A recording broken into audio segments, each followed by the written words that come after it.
ప్రేక్షకులకి నమస్కారం. గోపురానికి స్వాగతం.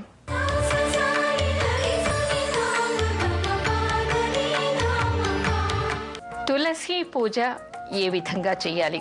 ఇక్కడ మనం రెండు విషయాలు చర్చించుకోవాలి. ఒకటి ఏమిటి, ప్రత్యేకంగా మనం కార్తీక మాసంలో పూజ చేస్తాం, అంతేకాకుండా నిత్యం తులసి పూజ చేసుకోవాలి. అలా చేసుకోవటం వల్ల అనేక దోషాలు పోతాయి అంటారు. అయితే నిత్యం చేసుకునే వాళ్ళైతే లేచి స్నానం చేసిన తర్వాత, దేవుడికి దీపారాధన చేసిన తర్వాత తులసి దగ్గర కూడా దీపం వెలిగించడం, తులసి మొక్కకి నీళ్లు పోయటం, పువ్వు పెట్టడం, ఆ తర్వాత చుట్టూ కనీసం మూడు ప్రదక్షిణలు చేసి నమస్కారం చేసి ఒక పండో ఫలమో ఏదో ఒకటి నైవేద్యం పెట్టాలి అంటారు. హారతిచ్చి తులసీదేవికి నమస్కరించుకొని రావాలి. ఇక్కడ కార్తీక మాసంలో చేసేటువంటిది మాత్రం ప్రత్యేకమైనటువంటి విధానం మనకి కనిపిస్తోంది. అదేమిటంటే, తులసి కోటకి అంటే బృందావనానికి 4 వైపులా 4 ద్వారపాలకులని నిర్మించాలిట. సుశీల, జయశీల, జయ, విజయ అనేటువంటి ద్వారపాలకులని మట్టితో నిర్మించి 4 వైపులా కూడా ప్రతిష్టాపన చేయాలిట. ఏ స్త్రీ అయితే తులసి ధర నిత్యం వరిపిండితో అష్టదళ పద్మాన్ని, తర్వాత శంఖాన్ని, చక్రాన్ని వరిపిండితో ముగ్గుగా వేస్తుందో ఆమెకి 7 జన్మాల వరకు వైధవ్యం ఉండదు, సౌభాగ్యం సంప్రాప్తిస్తుంది అనేటువంటి విషయాలు మనకి కనపడుతూ ఉన్నాయి.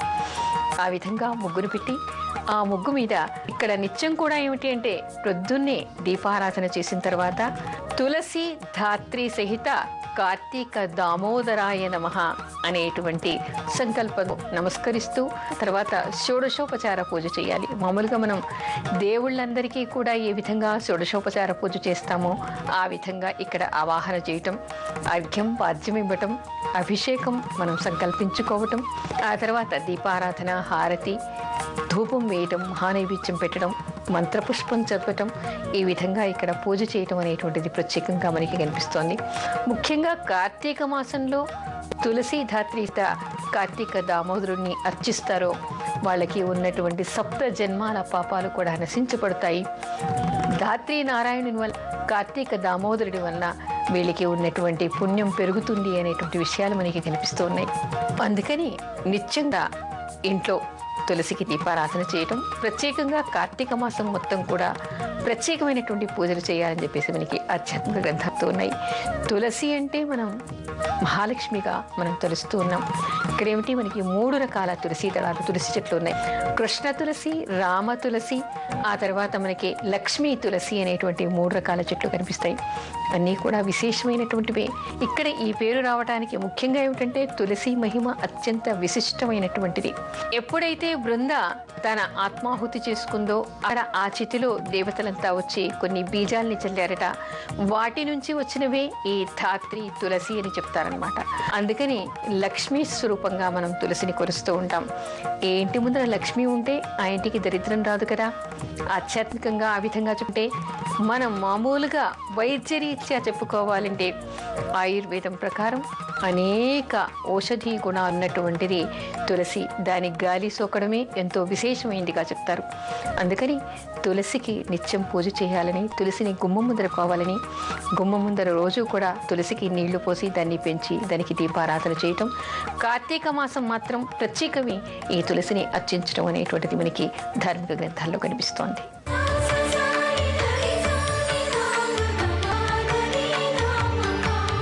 తులసి ప్రాశస్త్యం ఏమిటి అంటే, తులసికి ఉన్నటువంటి విశిష్టత ఏమిటి అనేటువంటి విషయాన్ని ఆధునికులు తెలుసుకోవాలి. ఇదంతా ట్రాష్ అండి, ఏదో చెట్టుకి పుట్టకి పూజ చేస్తున్నాం అనేటువంటి మూఢ భావనలని వదులుకోవాలి. ఎందుకంటే తులసి అత్యంత విశిష్టమైనదిగా మనకి పురాణాలు చెప్తూ ఉన్నాయి. ఏ విధంగా అంటే, తులసితో విష్ణుమూర్తిని ఇస్తే మోక్షప్రదం అంటారు. ముఖ్యంగా ఏకాదశి రోజు, ద్వాదశి రోజు విష్ణుమూర్తిని తప్పనిసరిగా తులసి దళాలతో అర్చించాలి అంటారు. ఎవరు ఆ విధంగా అర్చిస్తే వాళ్ళకి మోక్ష ప్రాప్తి కలుగుతుంది అనేటువంటి విషయాన్ని చెప్తారు. ఆ తరువాత తులసి ఇంటికి తగలడం విశేషమైందిగా చెప్తారు. తులసిని తీర్థంలో వేసి తీసుకోవటం వల్ల అది పవిత్రం అవుతుంది అంటారు. అంతేకాదు తులసి కష్టాలతో అంటే తులసి కట్టెతో మనకి హోమం దాన్ని సమిధలుగా వాడి హోమాన్ని కూడా చేస్తూ ఉంటారు. ఆ తర్వాత ఎండిపోయినటువంటి తులసి చెట్టు చనిపోయిన తర్వాత, అంటే దానిలో జీవం పోయిన తర్వాత దాని కర్రతో పూసలు చేసి తులసి మాలలు మడలో ధరిస్తారు. ఆ తర్వాత తులసి మాలలతో జపాన్ని కూడా చేస్తూ ఉంటారు. అంటే తులసికి అత్యంత ప్రాశస్త్యం ఉంది, విశిష్టత ఉంది. ఎందుకు అని మనకి ఈ మధ్యన కొన్ని పరిశోధనలు కూడా జరిగాయి. తులసి చెట్టును అక్కడ పెట్టి దాని చుట్టూట 2 మీటర్ల వరకు కూడా దాని నుంచి పాజిటివ్ ఫోర్సెస్ బయటికి వస్తుంటాయట, పాజిటివ్ ఎనర్జీ బయటికి రిలీజ్ చేస్తూ ఉంటుందిట ఆ వృక్షం. ఈ మధ్యన కొన్ని పరిశోధనలు జరిగాయి. మామూలుగానే ఒక మనిషి ఆరాను కొలిస్తే ఒక 1/2 మీటరు వరకు పాజిటివ్ ఆరా ఉండేటువంటి అవకాశం ఉంది. అంటే పాజిటివ్ ఆరా ఎవరిలో?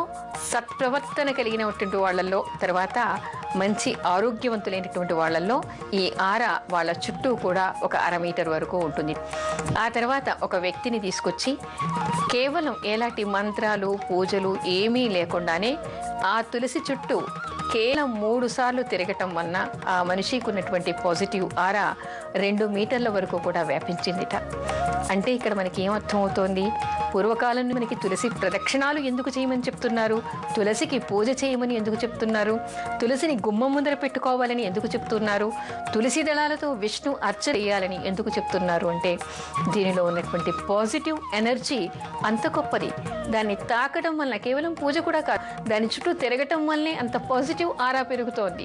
దానితో పూజ చేయటం వలన, అర్చన చేయటం వలన, అవి అర్చన చేసినటువంటి దేవాలయాలకు వెళ్ళి ప్రదక్షిణ చేయటం వలన ఎంతటి పాజిటివ్ ఆరా మనలో పెరుగుతుంది అనేటువంటి విషయాన్ని మనం తెలుసుకోవాలి. అంటే మనకి పూర్వకాలం నుంచి కూడా ఏ పూజ చెప్పినా, ఏ సాంప్రదాయం చెప్పినా, ఏ ఆచారం చెప్పినా దానిలో మనకి ఆధ్యాత్మికంగా కానీ, వైద్యపరంగా కానీ, సామాజికంగా కానీ అనేక ప్రయోజనాలు ఉన్నాయి. తులసి ప్రయోజనాలు కూడా అలాంటి గొప్పవే. కాబట్టి అది విష్ణుమూర్తి అర్చనకి నొచ్చుకుంది. విష్ణుమూర్తితో వివాహాన్నే చేస్తారు. అంటే ఎంతటి ఉత్కృష్టమైనది, ఎంత ప్రశస్తమైనది అనేటువంటి విషయం మనకు అర్థమవుతోంది.